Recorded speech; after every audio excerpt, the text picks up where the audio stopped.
Le voyage égoïste, contes, récits et souvenirs par Colette, lu par Équilivre, livre audio.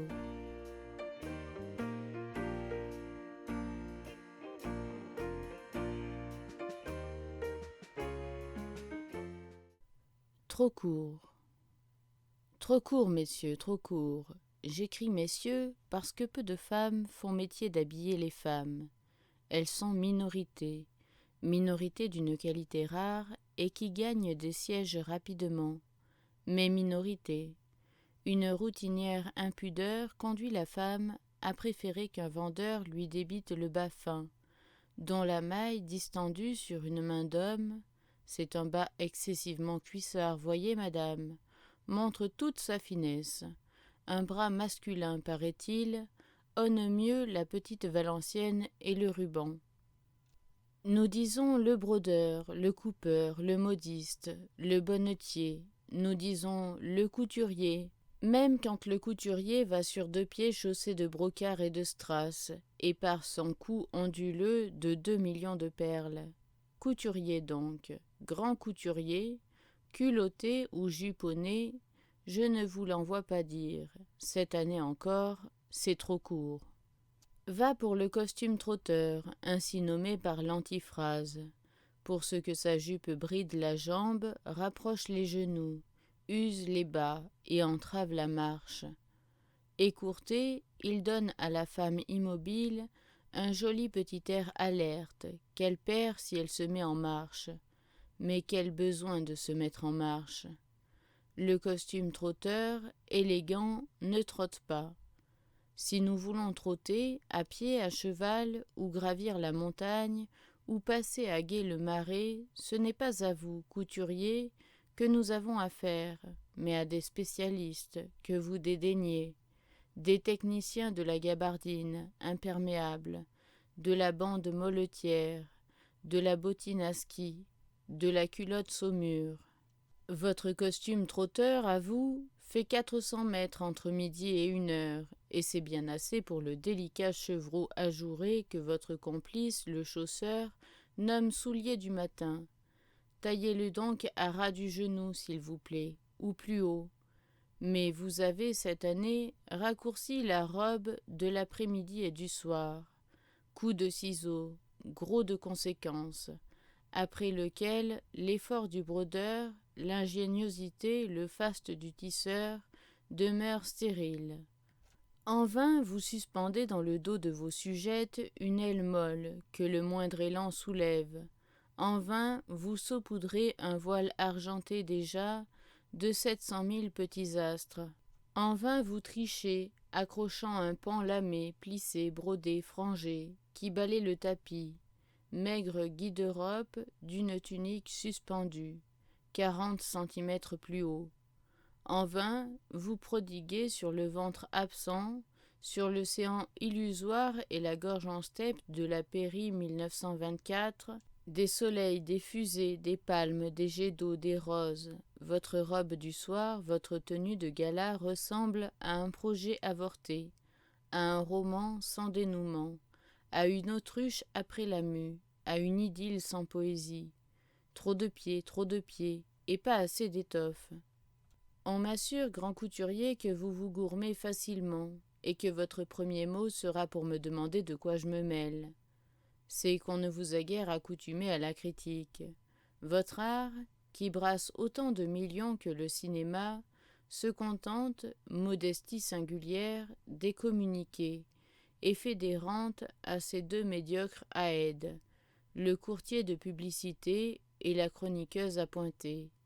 Mais personne ne traite votre œuvre, qui souvent le mérite, comme un beau tableau, comme un émail, comme un roman nouveau, comme une pièce de théâtre, comme une céramique. À qui la faute? Vos façons de tyranneau n'ont admis jusqu'à présent que la courtisanerie à gage. Vous valez moins de ménagement et plus de considération. Vous valez sûrement que je me donne le plaisir de venir chez vous, de regarder ce que vous faites, de dire ce que j'en pense, et de m'en aller, dans ma gentille petite robe qui n'est pas signée de vous. J'ai déjà vu en 1 mois défiler 200 robes. C'est, à l'aube d'une saison, un défilé qui instruit en amusant. J'y appris comment on porte cette année le ventre, qui conserve, bien que plat, une arrogance de bouclier, et se balance d'avant en arrière, d'arrière en avant. Où est le roulis de hanche, espagnol ou martiniquais? Des mannequins de 1914, il s'agit bien de hanches. Nous n'avons plus rien de latéral. J'y appris que la taille remonte. Elle remonte, ma foi, jusqu'au nombril. En fait, elle ne se gêne pas pour descendre plus bas, beaucoup plus bas. Aussi, la longueur du dos épouvante. Si j'appelle dos ce parallélogramme plat, au bas duquel pend une jupe qui suffirait à une fillette de 10 ans. 3 pouces de jambe et le dos tout de suite. Ah, ce dos! 80 centimètres de dos, sans pince ni pli. Monsieur le brodeur souriait. Voici de quoi vous ébattre. Broder sur ce dos vertigineux. Des pagodes, des fruits, des chiffres arabes, des scènes champêtres, des frises pompéiennes et des automobiles. Mais vous souriez jeune, brodeur, il y a de quoi. Le tisseur qui a du génie s'est mis dans l'idée qu'il se passerait de vous, et il tissa à miracle, en relief, en creux, soyeuse, rêche, versicolore, pâle comme l'ombre d'une fumée, vigoureuse comme celle d'un feuillage d'été sur une allée, il projette sur toute étoffe l'arabesque et vous défie. Débrouillez-vous, brodeur, et inventez vous aussi. 200 robes. Grand couturier, vous m'en avez fait voir de toutes les couleurs.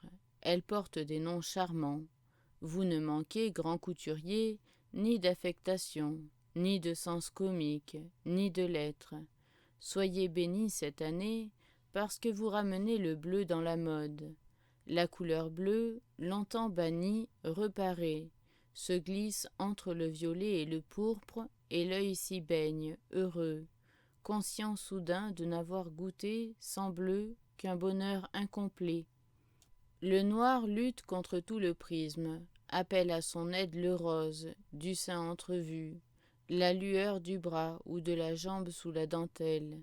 N'oubliez pas que je suis non seulement distingué, noble, fastueux, mais encore le plus voluptueux de tous, et le plus satanique, insinue le noir. Il me paraît surtout, ce prince des ténèbres, trop court, tout comme ses 7 camarades, en dépit de ses queues bifides qui frétillent au ras du parquet, se pincent dans les portes, enlacent les clés des tiroirs et arriment solidement les pieds des fauteuils. Trop court ce faux deuil libertin en jupon de soubrette, trop court ce songe ailé de gaz, qui ne cache pas ses terrestres attaches.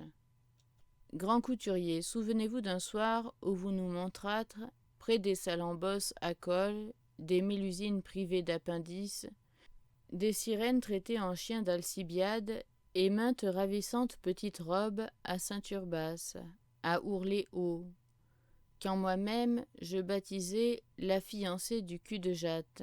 Souvenez-vous que vous nous montrâtes une robe de mariée chargée de perles, une longue robe qui descendit sur des pieds invisibles, les degrés de votre scène de présentation. Elle descendit, glissant comme par magie. 6 mètres de traîne la suivaient, dentelle et tulle, écumée sur l'eau lourde et figée de cette traîne. Le cri d'admiration qui jaillit à sa vue, grand couturier, ne sonna-t-il pas à vos oreilles comme un avertissement, tout au moins un conseil? Non? Tant pis.